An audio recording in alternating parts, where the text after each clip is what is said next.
The South China Sea is a vital waterway. It connects the Pacific and Indian Oceans. 1/3 of global shipping passes through its waters. This makes it crucial for international trade and energy flows. However, this maritime route is also a point of contention. Multiple countries claim sovereignty over its islands, reefs, and resources. This dispute has led to rising tensions and military buildups. China's expansive claims, marked by the controversial 9-dash line, have fueled the conflict. The situation is further complicated by the involvement of external powers, including the United States. The South China Sea dispute is not just a regional issue. It has global implications for maritime security, international law, and the balance of power in the Asia-Pacific. Understanding the complexities of this dispute is crucial for navigating the challenges it poses to global stability. The heart of the South China Sea dispute lies in overlapping territorial claims. China, Vietnam, the Philippines, Malaysia, Brunei, and Taiwan all assert sovereignty over parts of the sea. These claims are rooted in history, geography, and resource rights. China's claim is the most expansive and contentious. It is based on the 9-dash line, a demarcation line drawn on Chinese maps in the 1940s. This line encompasses almost the entire South China Sea, overlapping with the exclusive economic zones of other countries. The 9-dash line lacks clarity and legal basis under international law. It has been widely criticized as an attempt to assert historical dominance over the region. The other claimant states, many of whom have occupied islands and reefs in the South China Sea for centuries, reject China's claims. This disagreement over territorial sovereignty is the root cause of the ongoing tensions. In 2016, the Permanent Court of Arbitration in The Hague issued a landmark ruling on the South China Sea dispute. The case was brought by the Philippines, challenging the legality of China's 9-dash line claim. The tribunal ruled in favor of the Philippines, invalidating China's expansive claims. It found no legal basis for China's historic rights within the 9-dash line. The ruling was a significant victory for the Philippines and other countries challenging China's assertiveness. It upheld the principles of international law, particularly the United Nations Convention on the Law of the Sea. The tribunal emphasized that maritime claims must be based on international law, not historical precedent. However, China rejected the PCA ruling, calling it null and void. Beijing continues to assert its sovereignty over the South China Sea based on its own interpretation of history and law. China's defiance of the ruling has further escalated tensions and undermined the international legal order. In recent years, the South China Sea has witnessed a concerning military buildup, primarily driven by China. China has been rapidly modernizing its Navy and Coast Guard, deploying advanced warships, submarines, and aircraft to the region. This buildup has raised concerns about China's intentions and its willingness to use force to assert its claims. Beyond traditional military deployments, China has also been employing gray zone tactics in the South China Sea. These tactics involve using paramilitary forces such as fishing fleets and maritime militia to harass and intimidate other claimant states. By operating in a gray zone between peace and war, China seeks to advance its interests without triggering a full-blown conflict. These tactics have included ramming fishing boats, blocking access to fishing grounds, and interfering with oil and gas exploration activities. China's gray zone operations have created an atmosphere of fear and uncertainty in the region, eroding trust and increasing the risk of miscalculation and escalation. The United States, while not a claimant state in the South China Sea dispute, has a significant interest in maintaining peace and stability in the region. The U.S. Navy regularly conducts freedom of navigation operations, or FONOPs, in the South China Sea, challenging China's excessive maritime claims and upholding the principle of freedom of navigation. These operations involve sailing U.S. warships within 12 nautical miles of disputed features claimed by China. They are a visible demonstration of the U.S. commitment to international law and a rules-based order in the region. The U.S. also provides military support to its allies and partners in Southeast Asia, enhancing their capabilities to defend their maritime interests. However, the U.S. role in the South China Sea is a delicate balancing act. Washington seeks to deter Chinese aggression without provoking a conflict.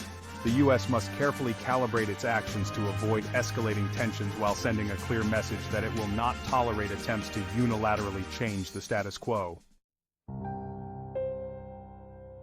The Philippines, as a frontline state in the South China Sea dispute, faces direct challenges from China's assertive actions.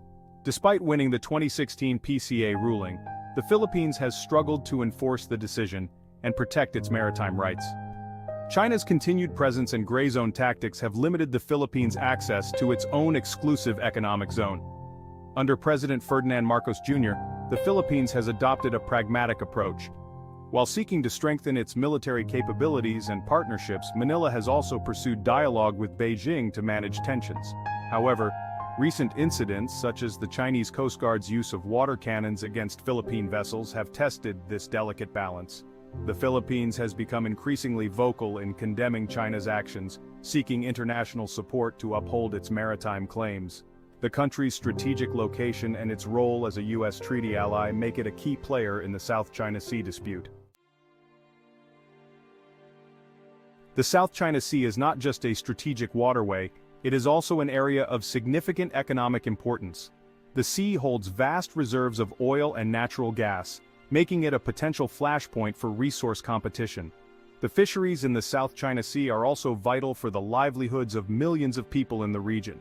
The overlapping territorial claims and China's expansive Nine-Dash Line have created uncertainty and hindered economic development. Countries are reluctant to invest in oil and gas exploration or fishing activities in disputed waters, fearing harassment or seizure by Chinese vessels. This uncertainty undermines regional economic growth and cooperation. The violation of exclusive economic zones, or EEZs, is another major concern. Under UNCLOS, coastal states have sovereign rights to explore and exploit resources within their 200 nautical mile EEZ. However, China's actions, such as the deployment of oil rigs and fishing fleets within the EEZs of other countries, directly challenge these rights and escalate tensions. The Association of Southeast Asian Nations, or ASEAN, has a crucial role to play in addressing the South China Sea dispute. 4 ASEAN member states, Vietnam, the Philippines, Malaysia, and Brunei, have overlapping claims with China. ASEAN has sought to promote dialogue and cooperation to manage tensions and prevent conflict. However, ASEAN's response to the dispute has been hampered by internal divisions. Cambodia and Laos, both heavily reliant on Chinese aid and investment, have often sided with China, blocking attempts to issue strong statements or take concrete action. This lack of unity weakens ASEAN's leverage in negotiations with China. Despite these challenges, ASEAN continues to engage with China to develop a Code of Conduct, or COC, for the South China Sea. The COC aims to establish rules of engagement and reduce the risk of miscalculation and conflict. However, progress has been slow, and it remains to be seen whether a binding and effective COC can be achieved. The abundance of natural resources in the South China Sea is a significant driver of the ongoing dispute. The region is estimated to hold trillions of dollars worth of oil and natural gas reserves, making it a potential energy hub. These resources are a major source of attraction for the claimant states, fueling their determination to assert control over the area. The fisheries in the South China Sea are also a vital source of food and income for millions of people in the region. However, overfishing and environmental degradation have led to declining fish stocks, increasing competition among fishermen from different countries. This competition has, at times, resulted in clashes between fishing vessels and Coast Guard ships. The presence of valuable resources raises the stakes in the South China Sea dispute. It creates an incentive for countries to utilize their military and paramilitary forces to protect what they perceive as their rightful share of these resources.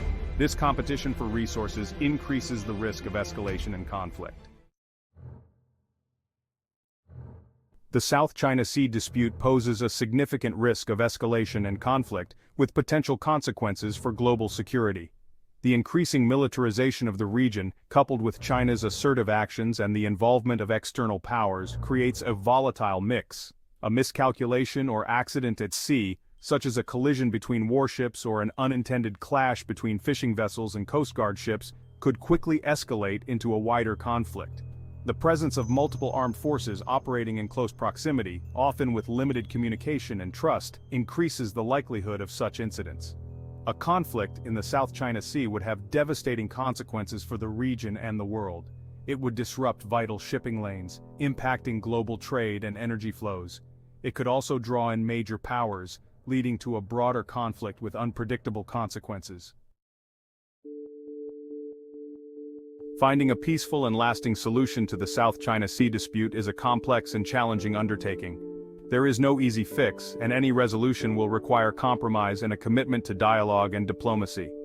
One potential path forward is the full and effective implementation of the 2016 PCA ruling. This would require China to acknowledge and abide by the tribunal's decision, respecting the maritime rights of other countries. However, given China's rejection of the ruling, this seems unlikely in the short term.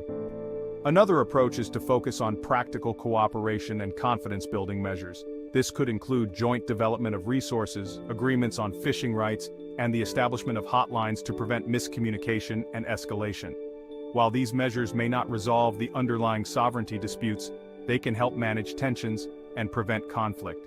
Ultimately, a lasting solution will require all parties to come to the negotiating table in good faith, willing to compromise and find common ground. The international community has a role to play in encouraging dialogue, upholding international law, and promoting a peaceful resolution to this complex and challenging dispute.